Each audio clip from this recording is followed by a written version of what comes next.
Hi, my name is Blair Lewis, and this is my 2018 case study, The Missing Booster Club Funds.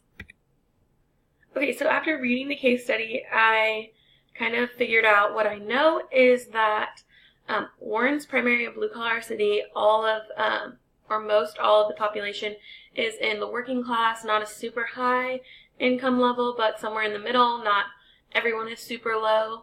The parents are very involved, which is awesome. The principal, he is very well liked, but yet he is the only administrator in the building. And so I could see there possibly being a problem with not having enough staff support or other support around. He tends to have to lean on his parents a lot for support. Other things we know is that Mrs. Bowman's daughter is a cheerleader.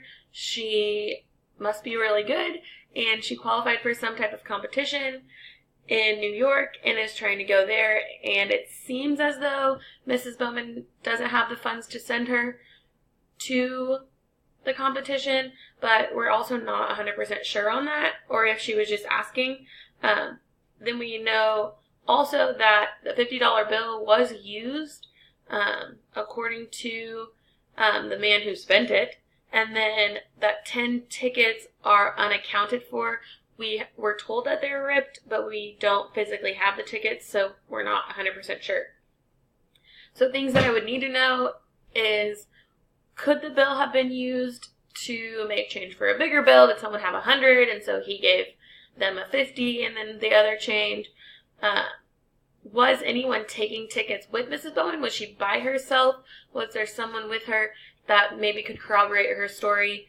Was anyone else alone with the money? Did they ever get up and leave the money unattended? Are the tickets in the trash? There are so many unknowns here that we really can't point fingers at anybody at this point. So in my opinion, the real problem is Mr. Stevens doesn't know what happened to the $50 bill, and he would like to physically see the 10 tickets. He doesn't know where they actually went. Okay, so some challenges that we need to address. Just as a first step, if I was the principal in this case, I would want to review the surveillance footage, if there is any surveillance footage. I assume nowadays that most schools have some type of camera rolling. Might not be the most updated system, but he could still review it and see maybe the entrance or exit from the game and see where the ticket collector was. And then maybe he could just get his question answered without having to make a huge scene or address anybody personally and get them involved. If there is no surveillance footage, honestly, just talking to Mrs. Bowman about the tickets and seeing if she threw them away or what she thinks happened to them or why she wouldn't have just kept them off to the side. I think calling her in, having a meeting with her, a more personal setting, is probably the best way to go with that. She could just honestly immediately fess up to taking the money, or she might genuinely have no clue, and at least you spoke to her about it without being accusatory about money that's missing. If that is unsuccessful, I think interviewing people that might have come after Mr. Dumas, if they might have seen something happen, or if other parents saw anything weird and just weren't speaking up, along with if Mrs. Bowman was working with another parent, maybe talk to that parent and see if they saw something, or if they realized that the money was left alone, or just getting another set of eyes on it. The solution, I put down a solution as if they had figured out that Mrs. Bowman was the one who took the money. So obviously if she does confess, I would allow her to pay the money back to the school. She would no longer be able to serve in any capacity where money is taken. She could still volunteer and help with things, like back to school nights or something like that, where she's working a game, but absolutely nothing involving money anymore. Definitely have to have some type of training and have more people working at a time if she was the only one working, and just go over the practices of how do we check each other and double check that there's no money going missing. There needs to be a lot more signatures involved, in my opinion. and a lot more checks just to make sure that nothing is missing. I feel like the more eyes you have on a situation, sometimes it just hinders people from wanting to steal. I think most of the time when people steal, it's in the solidarity of their own. They're working by themselves in their own thoughts, and they just don't have anybody there to keep them accountable.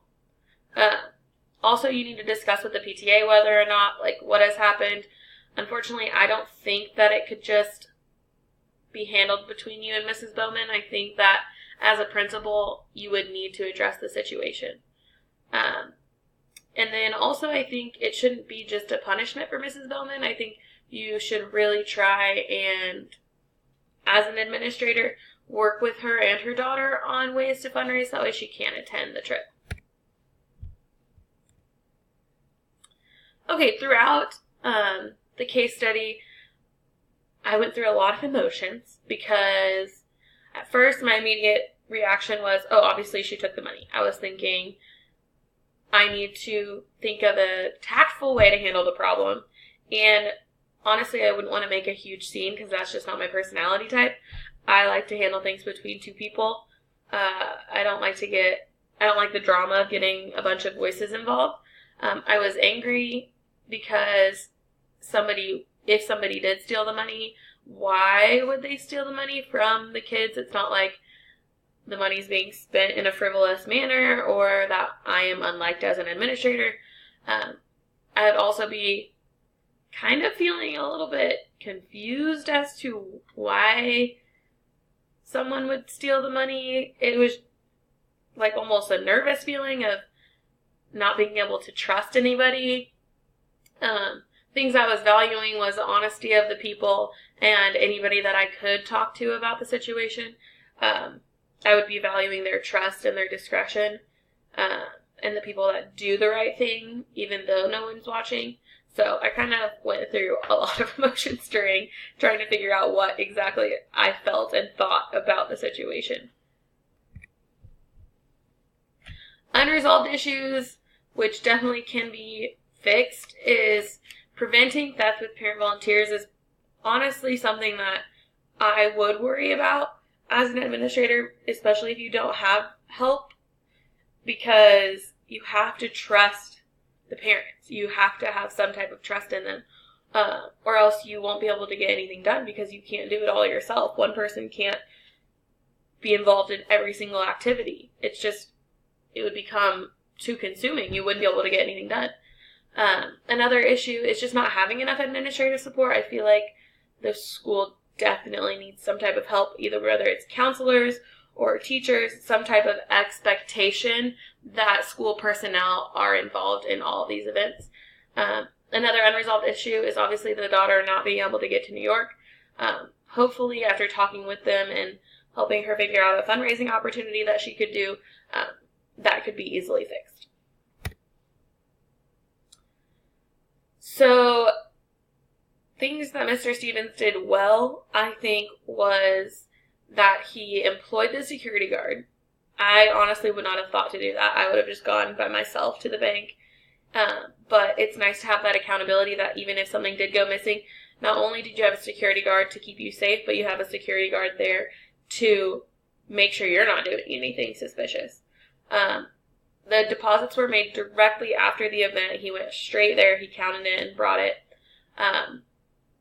It was also that he was the one who physically did it. He didn't then trust another parent volunteer to get the money and bring it. He did it himself, which I think is doesn't always happen with administrators. Promoting academic and social learning. The academic learning, I definitely think, is utilizing the funds for the educational experience of the students. If kids raise the money needs to be spent on the kids, and it needs to be spent on those kids that are raising the money. As an administrator, you need to be present at the school functions to see the kids that are involved in them and to see who's actually raising the money, because that's where the money should be spent.